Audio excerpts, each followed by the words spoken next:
ঈদযাত্রার শেষ সময়ে নারীর টানে বাড়ি ফিরছেন মানুষ। সড়ক, রেল ও নৌপথে এখন উপচে পড়া ভিড়। ঈদযাত্রার খবর জানাতে আমাদের সঙ্গে বিভিন্ন প্রান্ত থেকে যুক্ত হবেন সহকর্মীরা। আমরা শুরুতেই যাচ্ছি রাজধানীর সদরঘাটে। সেখানে রয়েছেন সহকর্মী মাহমুদুল হাসান, আমরা যুক্ত হব তার সঙ্গে। মাহমুদ, প্রতি বছরই নৌপথে যাত্রার বেশ কিছু অভিযোগ শুনতে পাওয়া যায়, বা এই পথে যাত্রাটাও অনেক সময় সুখকর হয় না। সদরঘাটে যাত্রীদের আজকে আপনি ভিড় কেমন দেখছেন এবং ঠিক কতটা স্বস্তিদায়ক হয়েছে এই নৌপথের যাত্রা?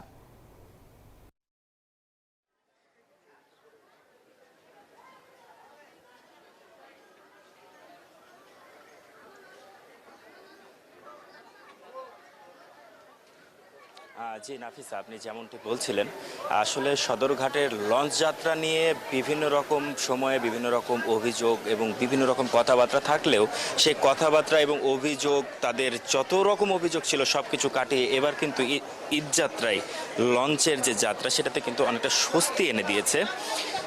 বিভিন্ন রকমভাবে আমরা যে কর্তৃপক্ষ আছে তারা কিন্তু এই লঞ্চ যাত্রা নিরাপদ করার জন্য যাবতীয় যত রকম পদক্ষেপ নেওয়ার সব রকম পদক্ষেপ কিন্তু নিয়েছে।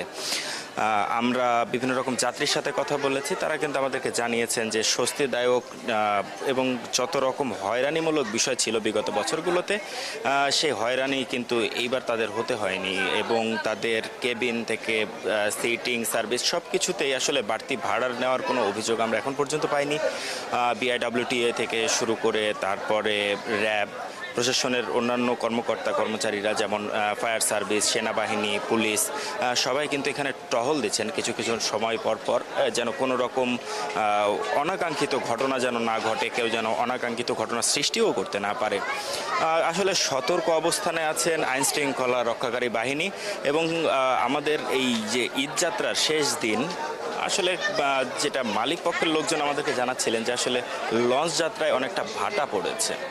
পদ্মা সেতু হওয়াতে যানবাহন সেতু দিয়েই তারা দক্ষিণাঞ্চলের দিকে যাত্রা করে থাকছেন। তবে এই লঞ্চ যাত্রা যে ঐতিহ্য বরিশাল বা দক্ষিণাঞ্চলের যে ঐতিহ্য, সেটা কিন্তু আস্তে আস্তে মানুষ নিরুৎসাহিত হচ্ছেন অনেকটাই। হয়তো সময় সাপেক্ষ ব্যাপার, সে বিষয়ে হতে পারে। তবে আরেকটু কথা বলে জানলাম একজন ব্যবসায়ীর সাথে, তিনি আমাদের জানালেন যে অনেক ব্যবসায়ী আছেন এই এলাকাতে বরিশাল বা দক্ষিণাঞ্চলের, যারা সন্ধ্যার সময় বা সন্ধ্যার পরে ঢাকা ছাড়বেন।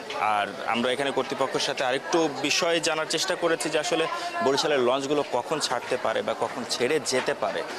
তো তারা আমাদেরকে জানিয়েছে যে দিনের বেলায় আর ছাড়ার কোনো সুযোগ নেই, তবে যে আশেপাশের যে ইয়েগুলো আছে যেমন ঝালকাঠি, চাঁদপুর, পটুয়াখালী, এই ধরনের যে গাড়ি ইয়েগুলো লঞ্চগুলো, তো সব কিছু মিলিয়ে এই দ্রুত যেন এটা আসলে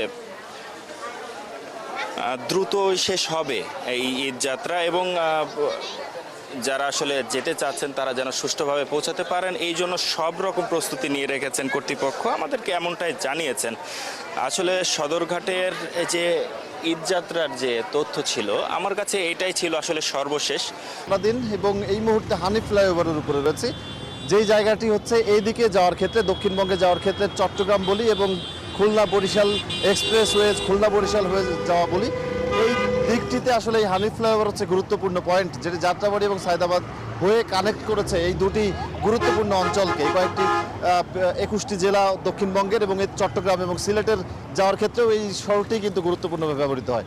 আজকে সকাল থেকে আপনি দেখতে পাচ্ছেন, আমি যে পাশটিতে রয়েছি ঢাকায় ঢোকার পথ, এর ঠিক বিপরীত পাশে যে গাড়ির যে ভিড় দেখছেন, সেটি আসলে ঢাকা ছেড়ে যাওয়া যে যানবাহনগুলো, তারা এই মুহূর্তে ঠিক ওই পাশটিতে যাচ্ছে। এখানে একটি ছোটোখাটো দুর্ঘটনার ঘটনা ঘটেছে, যে কারণে একটি ছোট দুর্ঘটনা, যেখানে কোনো প্রাণহানির ঘটনা ঘটেনি কিংবা বড় ক্ষয়ক্ষতি হয়নি, কিন্তু যানজটের যে বিষয় সেটি কিন্তু শুরু হয়ে গেছে ছোট্ট একটি ঘটনাকে কেন্দ্র করে। আবার এই ফ্লাইওভারটিতে ওঠার সময় সায়দাবাদ হয়ে যে সড়কটি হানি ফ্লাইওভারের দিকে এসেছে, মুগদা হয়ে মানিকনগর হয়ে, সেই সড়কটিতে এখনও কিছুটা যানজট রয়েছে, যেটি মানুষকে কিছুটা দুর্ভোগে ফেলছে। যদিও এবারের ঈদযাত্রা তুলনামূলকভাবে আমি যেটা দেখলাম, যে বিশেষ করে আজকের দিনেই যখন ঈদের আর একটা রাত বাকি, রাত পোহালেই পবিত্র ঈদ উল ফিতর, ঠিক তার আগ মুহূর্তে আমরা দেখি যে প্রত্যেকবারই যানজটের একদম নাকাল অবস্থা হয় সাধারণ মানুষের। কিন্তু এবারের পরিস্থিতি কিছুটা ভিন্ন। কিন্তু এই ধরনের ছোট ছোট ঘটনাগুলো আসলে, এবং রাস্তায় এই ফ্লাইওভারের উপরে দাঁড়িয়ে অনেকে আবার যাত্রী তোলার চেষ্টা করছেন, এই ধরনের ঘটনাও আছে। তো মানুষকে কিছুটা দুর্ভোগে ফেলছে এবং আইন শৃঙ্খলা রক্ষাকারী বাহিনী চেষ্টা করছে তাদের পক্ষ থেকে পরিস্থিতি স্বাভাবিক রাখার, যান চলাচল স্বাভাবিক রাখার, এবং এখন পর্যন্ত তেমন ধরুন কোনো বড় কোনো দুর্ঘটনা আমি কোনো খোঁজ পাইনি তেমন। সব মিলিয়ে এই অংশে বিশেষ করে হানি ফ্লাইওভার পার করে দক্ষিণবঙ্গের এই দিকে যে কয়টি জেলা সেদিকে যারা যাচ্ছেন প্রিয়জনের সঙ্গে ঈদ আনন্দ উদযাপনে, তারা মোটামুটি নির্বিঘ্নেই যাচ্ছেন। আর এই ধরনের যানজট কিংবা হানি ফ্লাইওভার থেকে নেমে যখন ঢাকার বাইরে যাওয়ার চেষ্টা করছেন তখন 1 ঘন্টা 2 ঘন্টা, সকালে যেটি 3 ঘন্টা ছিল এখন সেটি আরও কমেছে। কিছুটা সমস্যায় পড়েছেন সাধারণ মানুষ, কিছুটা দুর্ভোগ হয়েছে। আর তীব্র গরম একটি বড় সমস্যার কারণ হয়ে দাঁড়িয়েছে ঈদে ঘরমুখী মানুষের। এই ছিল আমার কাছে কমলাপুর রেল স্টেশনে আমাদের আরেক সহকর্মী রয়েছেন, যাবো তার কাছে সেখানকার খবর জানতে।